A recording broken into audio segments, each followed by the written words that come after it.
Questão 59 de O Livro dos Espíritos, parte 1, das causas primárias. Capítulo 3, da Criação. Considerações e consequências bíblicas concernentes à criação. Considerações. Os povos vão formando ideias muito divergentes acerca da criação, de acordo com as luzes que possuíam.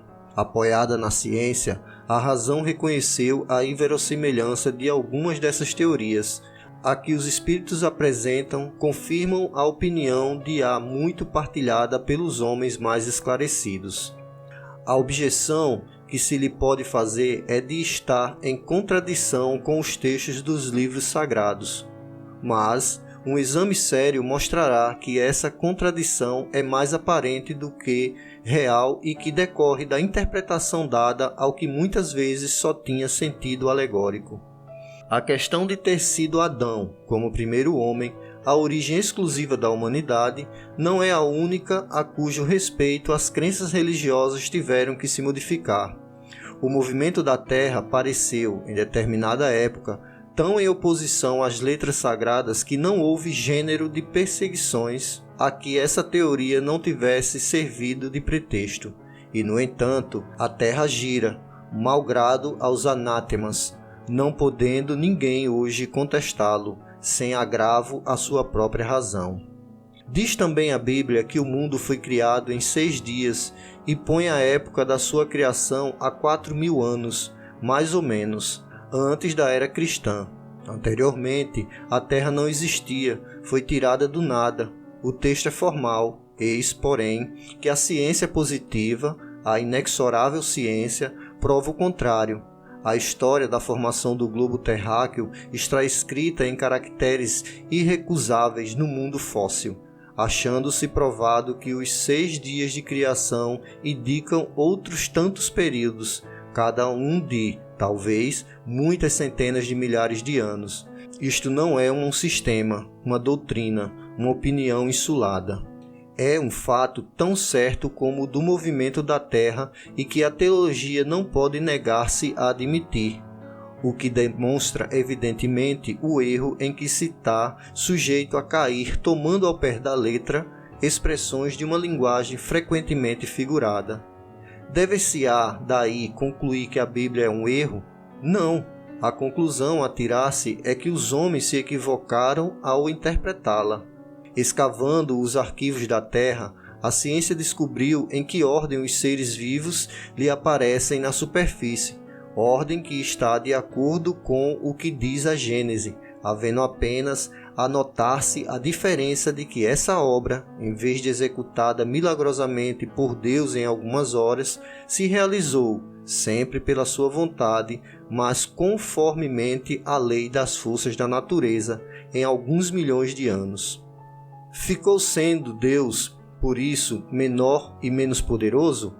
Perdeu em sublimidade a sua obra por não ter o prestígio de instantaneidade?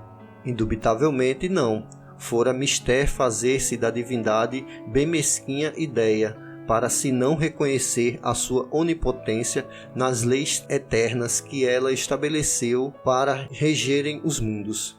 A ciência, longe de apoucar a obra divina, nola mostra sob aspecto mais grandioso e mais acorde com as noções que temos do poder e da majestade de Deus, pela razão mesma de ela se haver efetuado sem derrogação das leis da natureza.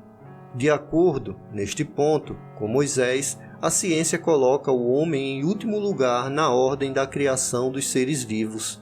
Moisés, porém, indica como sendo o dilúvio universal o ano 1654 da formação do mundo, ao passo que a geologia nos aponta o grande cataclismo como anterior ao aparecimento do homem, atendendo a que, até hoje, não se encontrou nas camadas primitivas traço algum de sua presença, nem da dos animais de igual categoria do ponto de vista físico. Contudo, nada prova que isso seja impossível.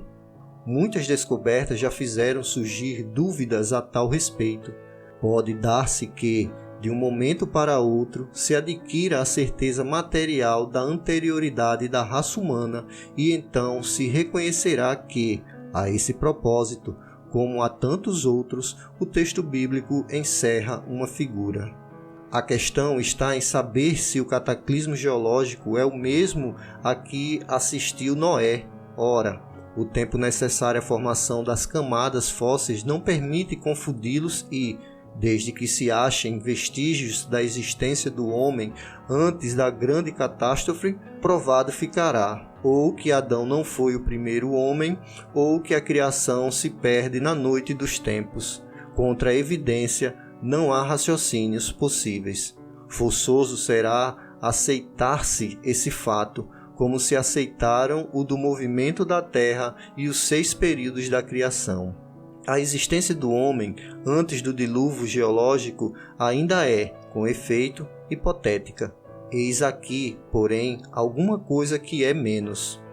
Admitindo-se que o homem tenha aparecido pela primeira vez na Terra 4.000 anos antes do Cristo e que, 1.650 anos mais tarde, toda a raça humana foi destruída, com exceção de uma só família, resulta que o povoamento da Terra data apenas de Noé, ou seja, de 2.350 anos antes da nossa era.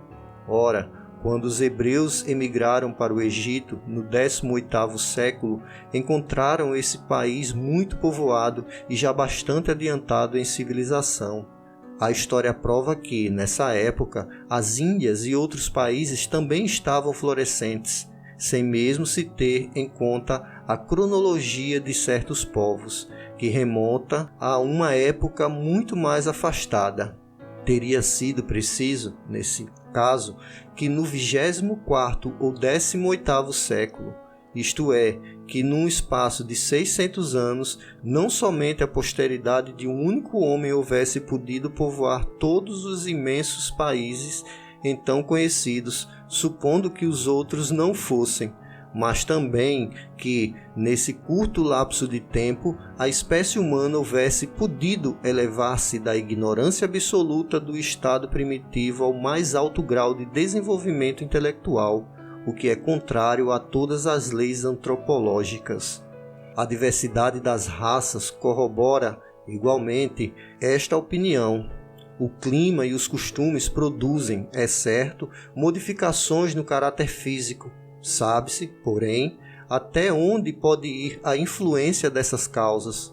Entretanto, o exame fisiológico demonstra haver, entre certas raças, diferenças constitucionais mais profundas do que o clima é capaz de determinar. O cruzamento das raças dá origem aos tipos intermediários.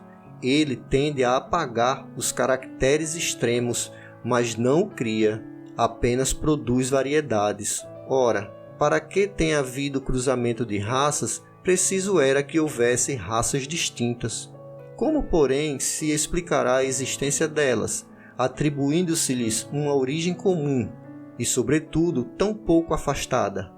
Como se há de admitir que, em poucos séculos, alguns descendentes de Noé se tenha transformado ao ponto de produzirem a raça etíope, por exemplo?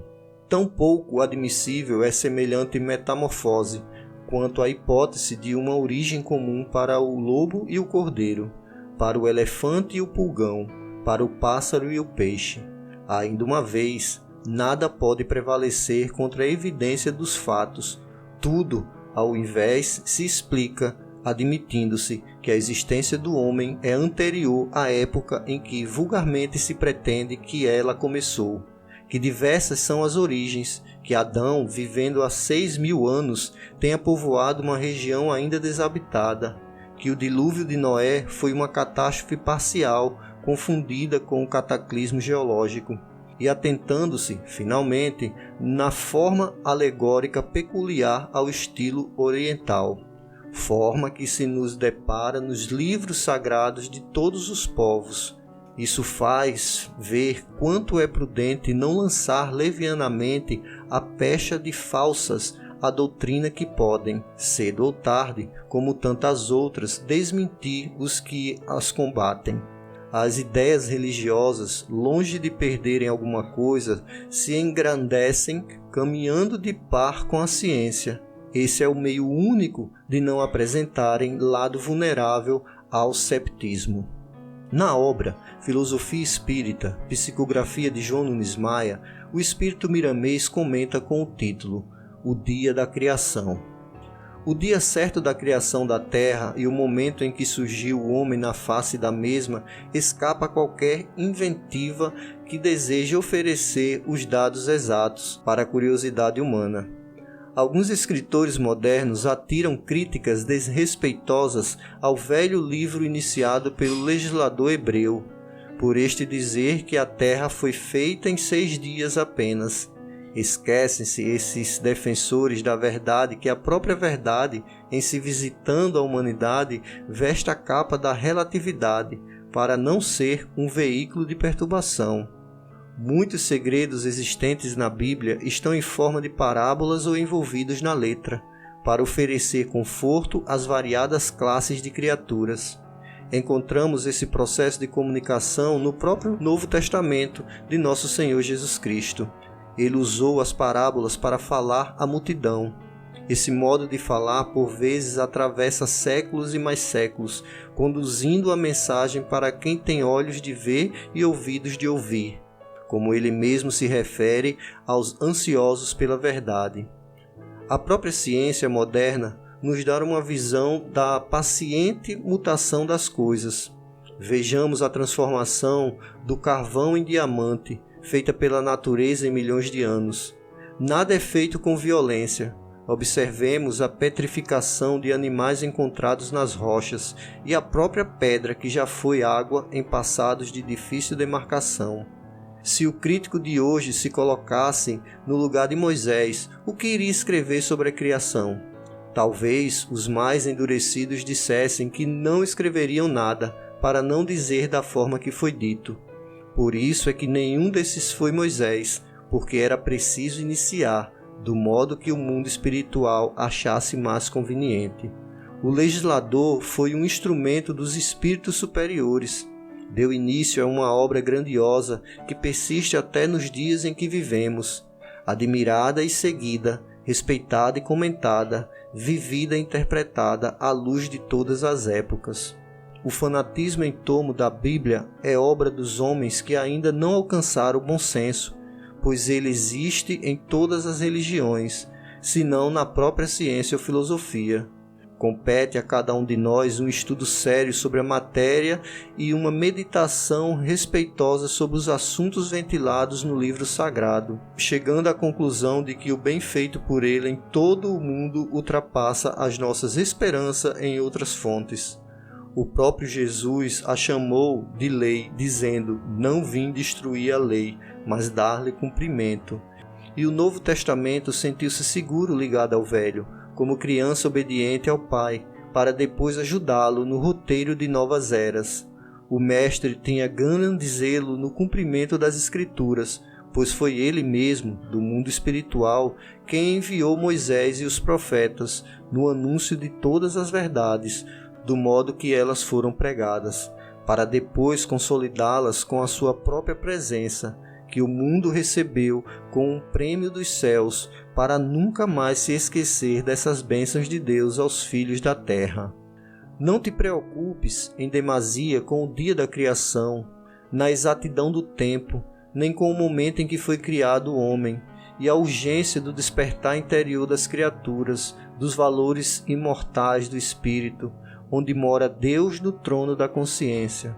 Adão é, pois, um símbolo da criatura. Podemos tê-lo como um tronco de raça, como muitos outros. Quem desejar descobrir qual foi o primeiro homem, que faça isso primeiro.